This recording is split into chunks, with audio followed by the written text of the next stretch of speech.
रजस्वला अवस्था में माताओं बहनों को पूजन करना चाहिए। रजस्वला स्थिति में माताओं बहनों को दूर से दर्शन करने का अधिकार है, प्रणाम करने का अधिकार है, मानसिक पूजा करने का अधिकार है, मानसिक जप करने का अधिकार है, मानसिक पाठ करने का अधिकार है। प्रगट में पूजा करने का अधिकार 3 दिन तक नहीं है। जो भोग परायण है, जो गृहस्थी में है, वो 3 दिन तक अपने ठाकुर की सेवा दूसरे से करावें, क्योंकि रजस्वला स्थिति में शास्त्र निषेध करता है। अगर रजस्वला स्थिति में संख्या ली है, गुरु ने दिया है माला जपने का, तो कैसे पूरी करे? तो शायद उस समय काउंटर नहीं होगा जब उत्तर लिखा गया है। तो इन्होंने कहा कि सूत की माला ले सकते हैं या लकड़ी की माला ले सकते हैं। तुलसी की माला से रजस्वला स्थिति में संख्या पूरी न करें। अब तो बढ़िया सुविधा है, न सूत न लकड़ी, काउंटर अंगुरी में फंसा लो, मंत्र और नाम की संख्या पूरी कर लो। जप नहीं छोड़ना चाहिए, जप नहीं छोड़ना चाहिए। और किसी ग्रंथ का स्पर्श नहीं करना चाहिए, पूजा ग्रह का स्पर्श नहीं करना चाहिए, रसोई का स्पर्श नहीं करना चाहिए। अगर गीता, भागवत, रामायण इनका पाठ है तो जितना याद हो उतना मानसिक कर लेना चाहिए, ग्रंथ नहीं पकड़ना चाहिए रजस्वला स्थिति में। अब आखिरी में बता दीजिए कि सच्चा भजन हो रहा है, इसकी परीक्षा क्या है? सच्चा भजन हो रहा है हमारा, इसकी परीक्षा क्या है? भजन करने वाले की प्रतिपल उन्नति होती है।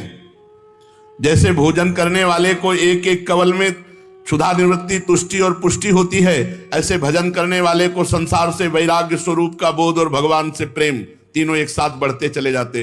यदि संसार से वैराग्य हो रहा है, अपने स्वरूप का बोध हो रहा है, भगवान से प्रेम हो रहा है, तो आपका भजन ठीक चल रहा है। अगर भोगों में ही आसक्ति बढ़ रही तो कहीं त्रुटि कर रहे हो नाम जप में। नाम जप और बढ़ाओ। संसार के भोग कड़वे लगने लगे, यही भजन का फल है। भगवान प्यारे लगने लगे, यही भजन का फल है। शरीर दूसरा लगने लगे, मैं तत्व इससे अलग है, ये स्वरूप बोध होने लगे, यही भजन का फल है। लौकिक कामना के लिए भजन करें तो क्या भजन से लौकिक कामना पूर्ण हो जाती है? संसारिक कोई कामना चाहे तो भजन से पूर्ण हो जाती है। हाँ, पहले पाप नष्ट होगा, फिर कामना पूर्ण होगी। इसलिए अगर थोड़ा भजन हुआ, पाप अधिक है, तो कामना पूर्ण तब तक नहीं होगी जब तक पाप नष्ट नहीं हो जाएगा। दुख देने में पाप का योगदान है, तो ध्यान रखें। भजन करने वाले एक तो कामना करते नहीं, अगर कामना करते हैं तो पूर्ण तभी होगी जब आपका पाप नष्ट हो जाएगा। ऐसा ना सोचे कि भजन से कामना पूर्ण क्यों नहीं हुई, और भजन करो। जब तुम्हारा पाप नष्ट हो जाएगा तो तुम्हारी कामना पूर्ण हो जाएगी। भजन करने वाला लौकिक कामना ना करे तो अच्छा है, भगवान की प्राप्ति की कामना करे, दुख सुख भोग ले। कामना चाहे पूर्ण हो या नष्ट हो, भजन दोनों काम करेगा। कामना पूर्ण करके चाह मिटा देगा या कामना का ही नाश कर देगा। भजन नहीं छोड़ना चाहिए। हम तो 7 वर्ष से भजन कर रहे हैं, प्रश्नकर्ता ने कहा, पर हमारी कोई आदि व्याधि अभी तक दूर नहीं हुई।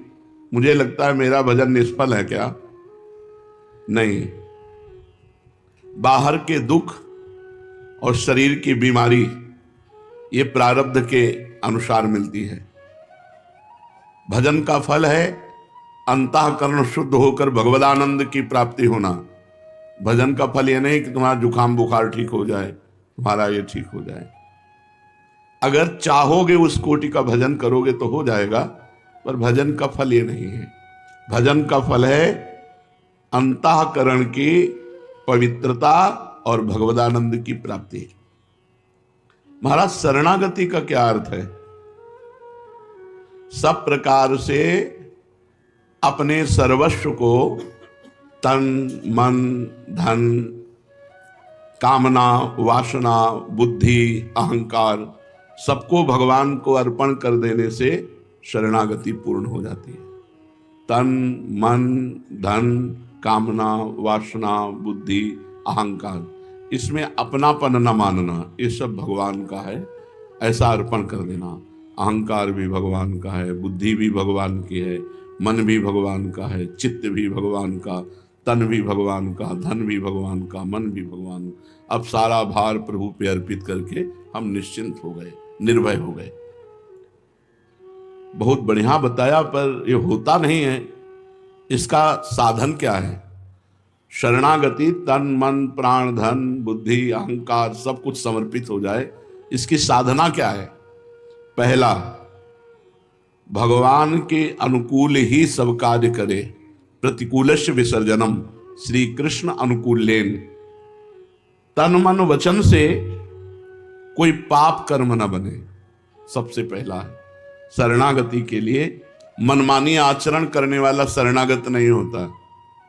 तन से, मन से, वचन से श्री कृष्ण अनुकूलेन प्रतिकूलस्य विसर्जनम, प्रतिकूल आचरणों का त्याग और अनुकूल आचरण भगवान के करना, ये पहला साधन है। प्रतिकूलस्य विसर्जनम, पाप आचरण न होने पावे। अगर पाप आचरण होंगे तो शरणागति आपकी नहीं मानी जाएगी। एक प्रश्न आज कर रहे थे कि जब पुण्य भगवान को समर्पित तो पाप भी भगवान को समर्पित। ये पुण्यात्मा का या महात्मा का लक्षण नहीं कि जो मन में आया सो कर लिया, इसके बाद कोई पश्चाताप नहीं। अगर हमसे गलत हो गया तो हमारा हृदय जले, भगवान से प्रार्थना करें कि प्रभु दोबारा ऐसी हमसे गलती ना हो। तब तो वो गलती से निकल पाएगा। जब जलन ही नहीं तो गलती से निकल ही नहीं पाएगा।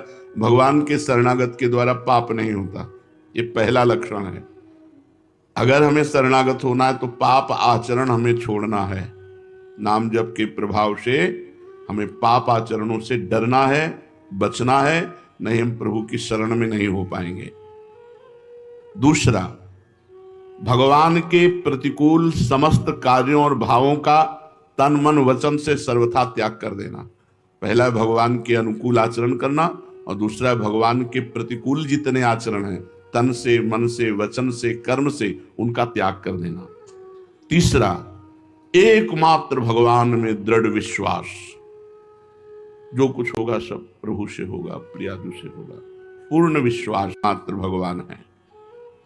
भगवान ही एकमात्र हमारे रक्षक हैं, वही हमारी गति है, वही हमारा आश्रय है, वही हमारा ध्येय है। ध्येय जिनका ध्यान किया जाता है वही हमारा लक्ष्य है, दूसरा कोई नहीं, एकमात्र प्रभु। पांचवा, जो कुछ भी सोचे बोले करें वो केवल भगवान के लिए करें।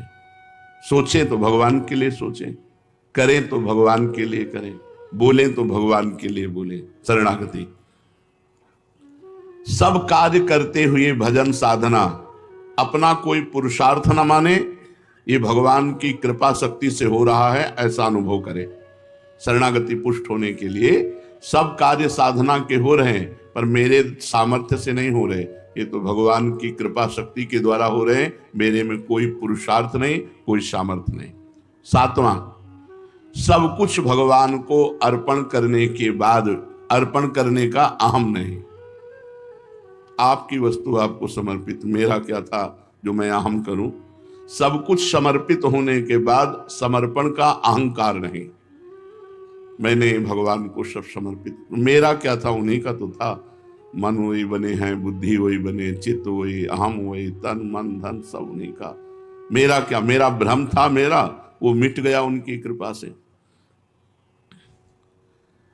ये उपरोक्त जो आपने 7 साधन बताए, तो शरणागति का ये साधन ठीक ठीक चल रहा है।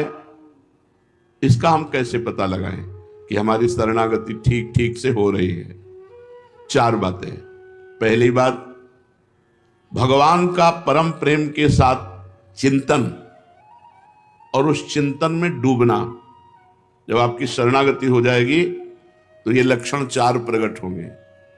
भगवान के नाम का, रूप का, लीला का, गुण का परम प्रेम के साथ चिंतन और उसमें डूबना, आनंदित होना।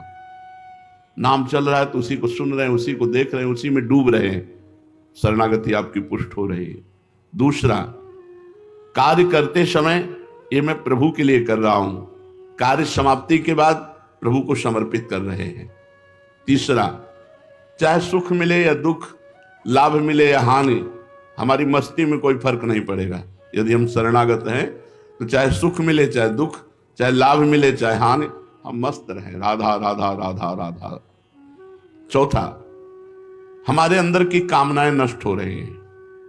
जब शरणागति पुष्ट होगी तो 4 लक्षण प्रकट होंगे।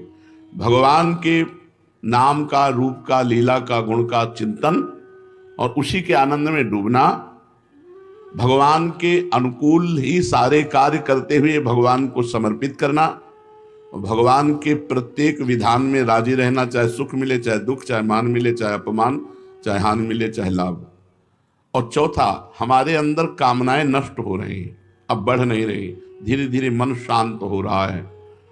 इस अवस्था में परम शांति, शाश्वत शांति मिलने लगती है जब शरणागति पुष्ट हो जाती है।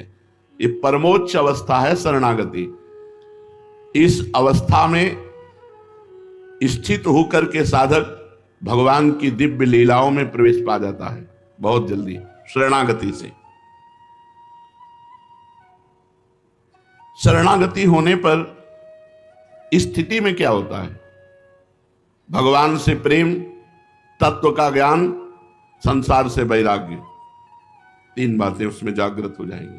भगवत प्रेम, तत्व ज्ञान, सर्वत्र भगवान है, और संसार से वैराग्य। समर्पण में क्या क्या समर्पण किया जा सकता है?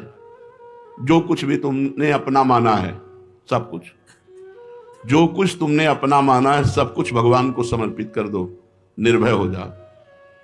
तुम्हारी ही वस्तु कई गुना बढ़कर तुम्हें मिलेगी। जैसे लॉकर में जब बैंक में जमा करते हो तो तुम्हारी वस्तु सुरक्षित रहती है ना, तो भगवान को समर्पित कर देने का मतलब है कई गुना बढ़कर उसका परमानंद मिलना। शरीर तो चिदानंद शरीर मिलेगा, पार्थिव शरीर समर्पित कर दो तो चिदानंद शरीर भगवान दे देंगे अपने सहचरी भाव, दास भाव, गोपी भाव, जिस भाव के आप हैं। इंद्रिय तो दिव्य इंद्रियां हो जाएंगी जो भगवान के रूप गुण लीला का दर्शन कर सके। मन जो भगवान की सेवा का संकल्प विचार कर सके। बुद्धि जो भगवान की लीला का निश्चय करवा सके। अहंकार जो भगवान के दासत्व में स्थित हो जाए। सब कुछ समर्पित कर दो और बेपरवाह हो जाओ। आज से हमारा सब कुछ प्रियालाल को समर्पित है।